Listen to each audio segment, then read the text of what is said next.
আসসালামু আলাইকুম রহমতুল্লাহ। M K জামান রচিত ইজি প্লাস হ্যান্ডবুকটির পক্ষ থেকে আপনাদের স্বাগত।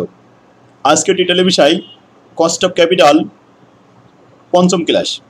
বিগত 4টি ক্লাসে আমরা এ অধ্যায়ের 4টি ফরম্যাটের গাণিতিক সমস্যাগুলো সমাধান করেছি। আজকের ক্লাসে আমরা এ অধ্যায়ের 5 নম্বর ফরম্যাটের গাণিতিক সমস্যাগুলো সমাধান করব। সবথেকে গুরুত্বপূর্ণ ফরম্যাট হলো এই 5 নম্বর ফরম্যাট। বিগত 4টি ক্লাসে আমরা যে সমস্ত কস্টগুলো শিখেছি সেগুলো একত্রিত হবে ওভারঅল কস্ট অফ ক্যাপিটাল 5 নম্বরে শিখব। 5 নম্বর ফরম্যাট থেকে প্রতি বছর এই সি পার্টে প্রশ্ন আসে। তো আসুন, format number 5 overall cost of capital অথবা weighted average cost of capital, WACC বলা হয়। এটার জন্য আলাদা কোনো সূত্র লাগে না। বিগত যে 4টি ফরম্যাটে আমরা সূত্র শিখেছি সেই সূত্র সাহায্য নিতে হবে, পাশাপাশি এই অঙ্কগুলো ছকের মাধ্যমে করতে হবে। তো আসুন, আমাদের বইয়ের 5 নম্বর ফরম্যাটের প্রবলেম নম্বর 1 থেকে আমরা শুরু করি। অঙ্কটি অনেকবার এসেছে, 2012 সাল, 16 সাল এবং ঢাকা ইউনিভার্সিটিতে 12 সালে মডিফাইড। প্রশ্নটি বলা আছে, you have been supplied with the following data: source of capital, cost of debt, cost of preferred, ordinary share বা ইকুইটি শেয়ার আর রিটেন আর্নিং। কয়টা সোর্স? 4টা সোর্স। অ্যামাউন্টগুলো দেওয়া হয়েছে। The amount 3 lakh, 2 lakh, 4 lakh, 1 lakh. এরপরে কস্টগুলো দেওয়া হয়েছে। যদি কস্ট অফ ডেট হয় তাহলে কেডির মান হলো 4.77, cost of preferred KP 10.53, ordinary share cost of equity KE 14.59%, return earning cost of KR, cost of returning হলো কেআর সমান 14%। এই 4টা পার্সেন্টেজ দিয়ে আমাদেরকে বলা হচ্ছে calculate the weighted average cost of capital দেখাতে হবে। তাহলে এখন আমাদের ভার প্রদত্ত গড় পদ্ধতিতে এভারেজ ব্যয় দেখাতে হবে ওভারঅল কস্ট অফ ক্যাপিটাল কত, কে ওর মান। তো এটা একটা ছকের মাধ্যমে করতে হবে। যেহেতু কস্ট দেওয়া আছে, অ্যামাউন্ট দেওয়া আছে, আমরা একটা ছক তৈরি করলাম। প্রথমে সোর্স অফ ক্যাপিটাল 4টা লিখলাম, অ্যামাউন্টগুলো লিখে যোগ করলাম। অ্যামাউন্টের যোগফল হচ্ছে কত? 10 লক্ষ। আর ওয়েট, তারপরে কস্ট, এবার ওয়েটেড কস্ট। এখন আসুন, ওয়েটগুলো আমরা কোথায় পেলাম? ওয়েটগুলো সর্বদাই টোটাল দিয়ে স্পেসিফিক কস্ট অ্যামাউন্টকে ভাগ করতে হয়। যেমন 10 লক্ষ হচ্ছে টোটাল অ্যামাউন্ট, 10 লক্ষ দিয়ে 3 লক্ষকে ভাগ করতে হবে। তাহলে ক্যালকুলেটর ধরেন 3 লাখ ভাগ 10 লাখ, এতে আসে 0.3। ওয়েটের যোগফল সবসময় 1 হবে। তো এই 10 লাখের মধ্যে 3 লাখ আছে 0.3 অংশ। 2 লাখ ভাগ 10 লাখ, এতে আসে 0.2। 4 লাখ ভাগ 10 লাখ, এতে আসে 0.4। 1 লাখ ভাগ 10 লাখ, এটা আছে 0.1। এগুলো যোগ করলে কত হবে? 1.00। কস্ট আছে 4টা, এই 4টা কস্ট আমরা বসালাম। 4টা কস্ট বসে এবার আমরা ওয়েটেড কস্ট অর্থাৎ ওয়েট এবং কস্ট গুণ করব। প্রথমে ওয়েট আছে 0.3, 0.3-র সাথে 4.77-এর সাথে গুণ করলে আসে 1.431। 0.2-র সাথে 10.53 গুণ করলে আসে 2.106%।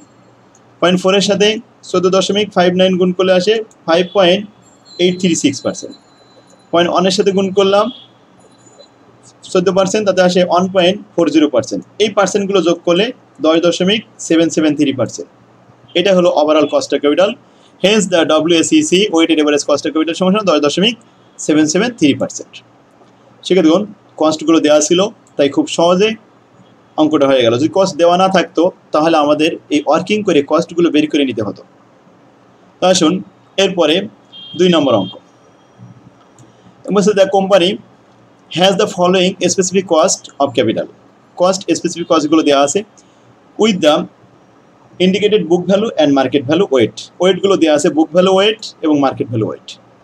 Specific cost, cost of debt K D হচ্ছে 5%, কস্ট অফ প্রিফারেড কেবি হচ্ছে 10%, ordinary share cost of equity হচ্ছে 12%, আর রিটার্নিং কস্ট অফ রিটার্ন হচ্ছে 12%। বুক ভ্যালু ওয়েটের যোগফল 100% অথবা টোটাল যোগ করলে 1 হয়। এখানে 1 আসবে অথবা 100%। তাই বুক ভ্যালু এখানে ওয়েট দেওয়া রয়েছে 30%, 20%, 40%, 10%, সব মিলে কত? 100%। মার্কেট ভ্যালু ওয়েট দেওয়া রয়েছে 25%, 17%, 46% আর 12%, সব মিলে 100%। পার্সেন্টেজ দেওয়া থাকলে 100, আর যদি দশমিক দেওয়া থাকে তাহলে দশমিকগুলো যোগ করলে হবে 1.00। যোগ কস্ট দেওয়া আছে, ওয়েটও দেওয়া আছে, তবে 2টা ওয়েট দেওয়া আছে, একটা বুক ভ্যালু ওয়েট, একটা মার্কেট ভ্যালু ওয়েট। এখন আমাদের দেখাতে হবে calculate the weighted average cost of capital. তো ছক তৈরি করলাম, স্পেসিফিক কস্ট লিখলাম, বুক ভ্যালু ওয়েট এর সাথে ওয়েটেড এভারেজ কস্ট। বুক ভ্যালুর জন্য 2টা কলাম, মার্কেট ভ্যালুর জন্য দুইটা কলাম। এখন আসুন ওয়েটগুলো ছিল 30%, আমরা সেখানে 0.30 ইউজ করলাম, 0.20, 0.40, 0.10 এভাবে। আর কস্ট এখানে দেওয়া আছে, এর সাথে আমরা এটা গুণ করবো। আগে ওয়েটগুলো লিখে নিই। প্রথমে 25% তার মানে 0.25, 17% তার মানে 0.17, 46% 0.46, 12% মানে 0.12, এর সাথে যোগ করলে আসে 1.00। এবার আসুন স্পেসিফিক কস্ট আছে 5, এই 5-এর সাথে 0.3 গুণ করলে 3 5 15, 1.50%। 10%-এর সাথে 0.2 গুণ করলে আসে 2%। 12%-এর সাথে 0.4 গুণ করলে 4 × 48, সাথে 4.80। 12%-এর সাথে 0.1 গুণ করলে আসে 1.20, সব মিলায়ে 9.50%। এই 5-এর সাথে আমরা এবার ওয়েট গুণ করব 0.25, তাতে আছে 1.25। 10-এর সাথে এই 0.17 গুণ করলে আসে 1.70। 12-এর সাথে গুণ করলে আসে 5.52, আর 12-এর সাথে গুণ করে এখানে 1.40। এগুলো যোগ করেছে 9.91, 9.91%, আর এটা হলো 9.50%। এই দুইটা ব্যয়, একটা হলো বুক ভ্যালু ওয়েটেড এভারেজ, আর একটা হলো market value weighted average. Hence the WACC book value 9.50 and market value 9.91%. Answer. আশা করি বুঝতে পারছেন। এরপরে 3 নম্বর অঙ্কে চলে যান। Roju company was recently formed or to manufacture and was a new product. It has following capital structure: 14% debenture 12 lakh টাকা, 12% preferred stock 40 lakh টাকা, আর common stock 16 lakh টাকা। 3টে সোর্স দেওয়া আছে। এখন সোর্সের অ্যামাউন্টগুলো দেওয়া আছে, কত টাকা লোন নেওয়া হয়েছে, কিন্তু এখানে কস্ট দেওয়া নেই। তো কস্টটা আমাদের ওয়ার্কিং করে নিতে হবে। এখানে বলছে 14% ডিবেঞ্চার। ডিবেঞ্চার পরিশোধিত আর অপরিশোধিত 2 প্রকার হতে পারে। এখন এখানে যদি মেয়াদকাল থাকে তাহলে পরিশোধিত হবে, মেয়াদ না থাকলে অপরিশোধিত হবে। আর before tax, after tax, tax থাকলে ট্যাক্স মুক্ত করতে হবে। আচ্ছা, প্রিফারেডের কোনো ট্যাক্স মুক্ত করা লাগে না, পরিশোধিত অপরিশোধিত, পরিশোধ থাকলে পরিশোধের সূত্র হবে, অপরিশোধ থাকলে অপরিশোধ সূত্র হবে। এখানে কেপি তৈরি করব। উপরেটা প্রথমটা বলা ডিবেঞ্চারে কেডি, আর 2 নম্বরে প্রিফারেড আছে কেপি। আর কমন স্টক শেয়ারে কে ই বের করতে হয়। কেইতে আমরা শিখেছি 4টা সিচুয়েশন হতে পারে। অনেক সময় গ্রোথ রেট থাকে না, অনেক সময় গ্রোথ রেট থাকে, ডিভিডেন্ড এক্সপেক্টেড থাকে, ডিভিডেন্ড D0 দেওয়া থাকে, D1 দেওয়া থাকে। সেই বিষয়ে আমাদের ইনফরমেশন দেওয়া হচ্ছে। যেহেতু আমরা কস্ট বের করবো, এখন আমরা সেগুলো মনে করি। The common stock sells for 50 টাকা, তাহলে P0 কত? 50 টাকা। And is expected to pay, এবং ডিভিডেন্ড D1 হচ্ছে 4 টাকা this year. Which is grow, এর জির মান কত? 10%। The company has marginal tax rate 50%। Compute the weighted average cost of capital. এখন আমাদের ট্যাক্স রেট দেওয়া রয়েছে 50%, এটা শুধুমাত্র কস্ট অফ ডেপ্টে কাজে লাগবে। আর P0 দেওয়া রয়েছে, এটা কস্ট অফ ইকুইটি করার সময় লাগবে। আর ডিভিডেন্ড এখানে হচ্ছে D1, এখানে এক্সপেক্টেড ডিভিডেন্ড D1, এটা হচ্ছে D, এখানে কমন স্টক কেই বের করার সময় লাগবে। গ্রোথ রেট জির মান, এটাও কেই সময় লাগবে। তাহলে কস্ট অফ ইকুইটি বের করার জন্য আমাদের 3টা ইনফরমেশন দিয়েছে এক লাইনে, আর কস্ট অফ ডেপ্টের জন্য অনলি কস্ট ট্যাক্স রেট দেওয়া আছে। তো আসুন আমরা এই 3টা ওয়ার্কিং করে আসি। প্রথমে ওয়ার্কিং নাম্বার 1, কস্ট অফ ডেপ্ট, তাহলে K I into 1 minus tax rate. K I হচ্ছে before tax 14%, 1 minus tax rate 0.5, calculation করলে 7%। এবার আছে cost of preferred. Cost of preferred 12%, এর সাথে কোনো ট্যাক্স রেট বাদ দেওয়া লাগে না বলে 12%ই গিভেন, ওইটাই দেওয়া আছে, ওইটাই থাকবে। কস্ট অফ ইকুইটি, এখন দেখলাম এখানে D1 দেওয়া আছে, এক্সপেক্টেড ডিভিডেন্ড, আর গ্রোথ রেটও দেওয়া আছে। তাহলে expected dividend with growth rate, P0 দেওয়া আছে। সূত্রটা 3 নম্বরের সূত্র এসে গেল। তাহলে situation number 3, D1 by P0 into 100 plus growth rate. D1 হচ্ছে আমাদের 60 টাকা, P0 হচ্ছে 50 ইন্টু 100 প্লাস গ্রোথ রেট, তাহলে 8% প্লাস 10%, 18%। তো আমরা এখানে 3টে কস্ট পেয়ে গেছি। এই 3টা সোর্সের 3টে ব্যয়। এখন আমরা একটা ছক তৈরি করি। সেখানে source of capital 14% debenture, 12% preferred, আর কমন স্টক। 12 লাখ, 40 লাখ, 16 লাখ, সব মিলে 68 লাখ।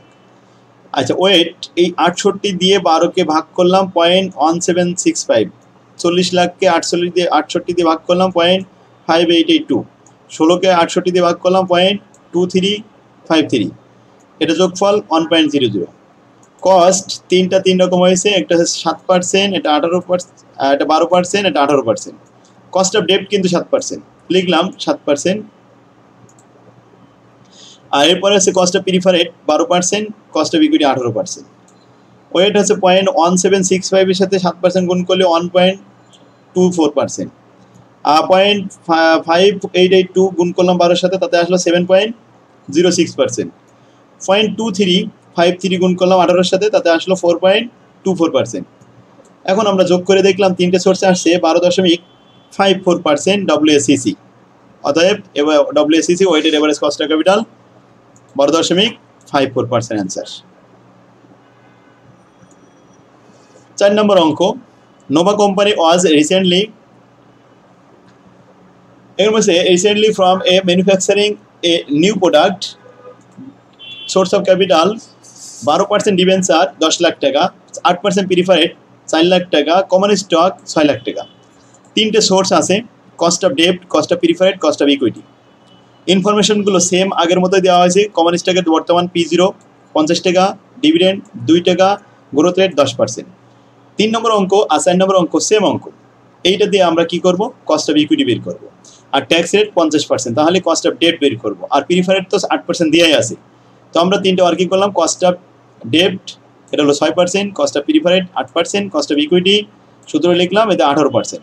অর্থাৎ এই তিনটা সোর্স বসিয়ে ওয়েট কীভাবে বের করলাম, 10 লক্ষকে 20 দ্বারা ভাগ করলে 0.5 হয়, 4 লক্ষকে 20 দ্বারা ভাগ করলে 0.2 হয়, 6 লক্ষকে 20 দ্বারা ভাগ করলে 0.3 হয়।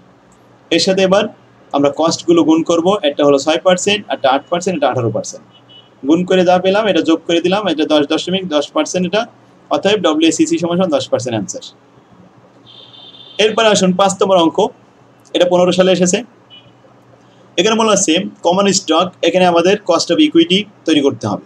Return earning, cost of return earning কি আর বের করতে হবে। 6% saving preference, cost of preferred বের করতে হবে। 9% সেভিং প্রিফারেন্স, এটাও আমাদের কস্ট অফ প্রিফারেড। তাহলে কস্ট অফ প্রিফারেড কয়টা, 2টা।